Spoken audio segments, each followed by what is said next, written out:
Abraham Lincoln, दास मुक्ति का मसीहा। मैं कभी दास बनना पसंद नहीं करता, अतः मैं किसी का स्वामी भी नहीं बनना चाहता। इसके विरुद्ध जो भी व्यवस्था होगी वह व्यवस्था जनतंत्र नहीं हो।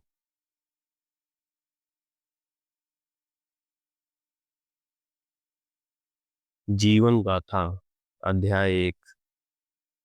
यह 1638 की बात है, जब नॉर्विच गांव से सैमुअल लिंकन नाम का एक व्यक्ति मैसाचुसेट्स में आकर रहने लगा। इस व्यक्ति के अन्य वंशज भी वर्जीनिया के धनी परिवार माने जाते थे। इसी परिवार में 1780 में अब्राहम नाम का एक बालक का जन्म हुआ। अब्राहम जब बड़ा हुआ तो उसका जीवन यापन मैसाचुसेट्स में कठिन होने लगा। तब वह वर्जीनिया की पर्वत श्रेणियों को पार करके केंटुकी प्रांत में आकर बस गया। उन दिनों जंगलों की बहुतायता थी। शहरों और कस्बों की गिनती नगण्य थी। अधिकांश लोग उन स्थानों में बस जाते थे जहां उनके जीवन यापन की सुविधा होती थी। लोग जंगलों को साफ करके अपने निवास के लिए झोपड़ियां बना लिया करते थे। यह परिवार भी झोपड़ी बनाकर रहने लगा। जीवन यापन के लिए आसपास का जंगल साफ करके कुछ खेत बना लिए। कहते हैं कि एक दिन अब्राहम अपने तीनों पुत्रों मोर्देसाई, जोसिया और थॉमस के साथ अपने खेत में काम कर रहे थे। तभी पास की झाड़ियों से किसी ने गोली चलाई, जो अब्राहम को लगी और तत्काल उनकी मृत्यु हो गई। तीनों बच्चे बदहवास हो गए। मोर्देसाई सबसे बड़ा था।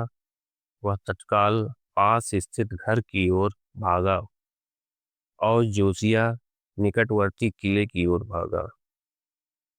अब बचा केवल थॉमस, जो उस समय लगभग 6 वर्ष का था। वह पिता अब्राहम के शव के पास ही खड़ा रहा। मोर्देसाई घर से बंदूक लेकर आया तो उसने देखा कि विभिन्न रंगों से पुता हुआ एक आदिवासी बंदूक से बालक थॉमस पर निशाना लगा रहा है। मोर्देसाई ने भी बंदूक चलाई और आदिवासी को धराशायी कर दिया। बंदूक की आवाज सुनकर कहीं और आदिवासी न आ जाए, इसी डर से मोर्देसाई और थॉमस भागकर घर में घुस गए। कुछ आदिवासी आ भी गए, लेकिन मोर्देसाई झोपड़ी की खिड़की से ही अपनी बंदूक से उनका जवाब देते रहे। कुछ देर बाद जोसिया की सूचना पर किले से कुछ सैनिक आ गए, जिनके डर से आदिवासी लुटेरे भाग गए। वे अपने साथ अब्राहम का शव नहीं ले जा पाए। तीनों भाइयों ने मिलकर पिता का अंतिम संस्कार किया और मोर्देसाई अब्राहम के उत्तराधिकारी और जोसिया तथा थॉमस के संरक्षक बने। कहा जाता है कि बाद के दिनों में मोर्देसाई धनी किसान हुआ, लेकिन उसे आदिवासियों से सख्त नफरत थी। यदि वह किसी आदिवासी को देख लेता था तो उसका खून खौल जाता था और वह बंदूक लेकर जंगलों में उसका पीछा करता था और उसका काम तमाम करने के बाद ही वापस आता था। वैसे उसे नेकदिल इंसान माना जाता था। बाद में जोसिया भी एक धनी किसान हुआ। अब्राहम का सबसे छोटा पुत्र थॉमस धनी नहीं हो सका। वह गरीबी की हालत में दिहाड़ी मजदूर हो गया। दिहाड़ी मजदूरी के लिए हाड़ तोड़ मेहनत से बचने के लिए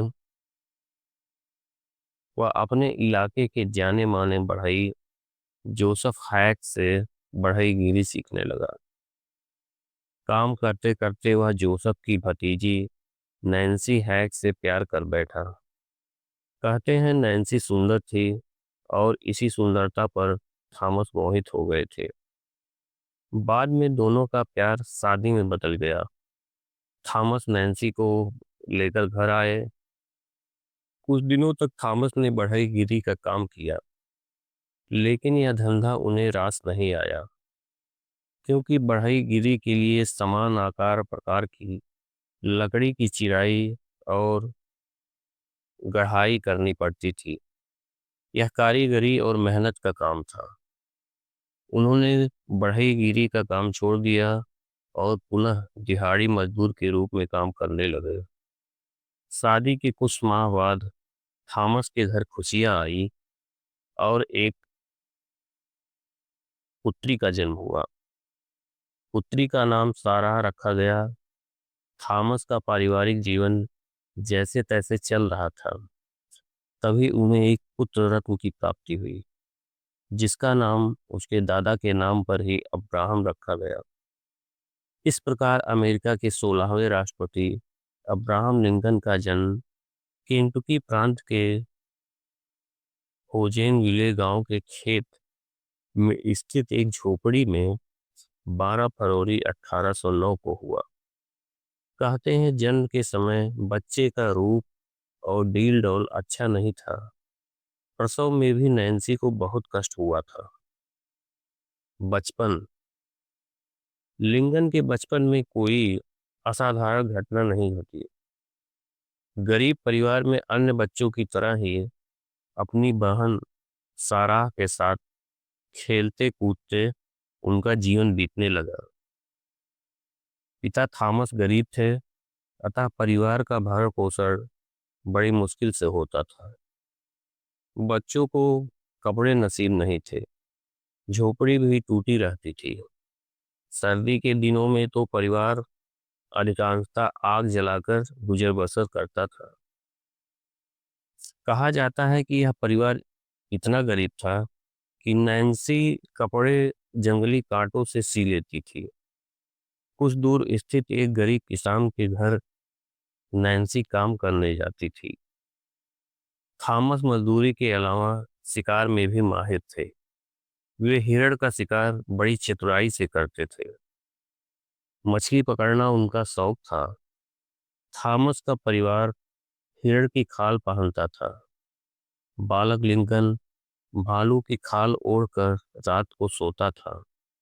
इसी बीच थॉमस ने कुछ जमीन की व्यवस्था भी कर ली थी, लेकिन जमीन पथरीली और गैर उपजाऊ थी। पैदावार नहीं के बराबर होती थी।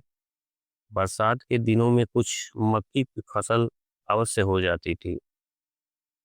जब परिवार की गुजर बसर मुश्किल हो गई, तब लगभग 1816 में थॉमस अपनी केंटुकी की जमीन छोड़कर ओहियो नदी के उत्तर में पड़ोसी राज्य इंडियाना चले गए। यहाँ का जंगल और भी घना था। इसी तरह जंगल साफ करके थॉमस ने परिवार के लिए लकड़ी का एक शेड बनाया और उसी में रहने लगे। यहाँ पर गरीबी के साथ साथ दास प्रथा भी थी। थॉमस दास प्रथा के खिलाफ थे। उनका मानना था कि किसी से जबरन काम नहीं कराया जा सकता है। यह एक प्रकार से अपराध है। वे बैप्टिस्ट चर्च के सदस्य थे। चूंकि उन दिनों चर्च दास प्रथा के खिलाफ था, अतः थॉमस भी दास प्रथा का विरोध करते थे। चर्च का सदस्य होने के नाते थॉमस में गरीबी के अलावा कोई दुर्गुण नहीं आए थे। बालक लिंकन के मन में दास प्रथा के लिए घृणा के बीज अपने पिता थॉमस के समय से ही पड़ गए थे। इंडियाना में थॉमस को जमीन का पट्टा आसानी से मिल गया, क्योंकि एक तो चर्च का प्रभाव था और वैसे भी भयंकर सर्दी के कारण लोग यहाँ आकर बसना नहीं चाहते थे। यहाँ के अधिकांश निवासी भालू और हिरणों का शिकार करके उनके मांस के आहार से अपने शरीर में गर्मी बनाए रखने का भ्रम पाले हुए थे। खेतों की सफाई के लिए थॉमस ने खुद कुल्हाड़ी उठाई और 7 वर्ष के अपने पुत्र अब्राहम लिंकन को भी कुल्हाड़ी पकड़ा दी। लिंकन के हाथ में यह कुल्हाड़ी 23 वर्ष की उम्र में जाकर छूटी। लिंकन पिता के काम में हाथ बटाते थे। थॉमस अपने पुत्र को बेहद प्यार करते थे और प्यार में उन्हें ए भी कहते थे। थॉमस और बालक लिंकन ने बड़ी मेहनत से खेत तैयार कर लिए। उस समय इस इलाके में एक बीमारी फैली थी जिसे साधारण भाषा में दूध की बीमारी कहा जाता था। यह बीमारी संभवतः किसी वृक्ष की पत्तियां खाने से फैलती थी। इसे सामान्यतः इससे सामान्यतः पशु मर जाते थे। इस बीच नैन्सी बीमार हो गई। उन्हें उल्टियां होने लगी। थॉमस को विश्वास था कि नैन्सी ने पीटर ब्रूनर नामक किसान के घर काम पर जाते समय शायद इसी वृक्ष की पत्तियों का सेवन कर लिया है, क्योंकि थॉमस और उस किसान के घर का फासला लगभग आधा मील था, जो घने जंगलों से होकर गुजरता था। नैन्सी दर्द से तड़पने लगी। वह बार बार पानी मांगती थी, लेकिन ना तो उस समय कोई दवाई उपलब्ध थी और ना ही घर में कोई देखभाल करने वाला था। बालक लिंकन ही अपनी माँ के पास बैठा रहता था। थॉमस को एक और अपशकुन पर विश्वास हुआ। एक दिन उसने अपनी झोपड़ी के पास कुत्तों के रोने की आवाज सुनी थी। अतः उसे विश्वास हो गया था कि उसके परिवार में किसी की मौत होने वाली है। और इसी घटना के बाद नैन्सी बीमार हुई थी। अतः थॉमस को पक्का विश्वास हो गया था कि नैन्सी अब नहीं बचेगी। और वही हुआ जिसका अंदेशा था। अपनी बीमारी के 7वें दिन 3 अक्टूबर 1818 को नैन्सी का देहांत हो गया। बालक लिंकन अपनी माँ के शव से लिपट कर बहुत रोए, क्योंकि वह अपनी माँ को बहुत चाहते थे। बाहर जो कुछ भी देखते थे वह ज्यों का त्यों अपनी माँ से बताते थे। नैन्सी भी अब्राहम के सवालों और संदेहों को बड़ी ही होशियारी से सुलझाती थी। उनका प्रयास रहता था कि उनके बालक के मन में कोई ठेस न पहुंचे और बालक अच्छी अच्छी बातें सीखे। लिंकन को प्रारंभिक अक्षर ज्ञान अपनी माँ से ही मिला था, क्योंकि वह शिक्षित थी। गरीबी के कारण लिंकन को कागज, पेंसिल आदि तो नहीं मिलती थी, लेकिन जमीन पर लकड़ी से, चट्टानों पर कोयले से और पेड़ों की छालों पर गोद कर अक्षर लिख लेते थे। उनकी माँ जो कुछ भी बताती थी उसे याद कर लेते थे। अंततः बालक लिंकन के ऊपर से अपनी प्यारी माँ का साया उठ गया। नैन्सी को पास में ही दफना दिया गया।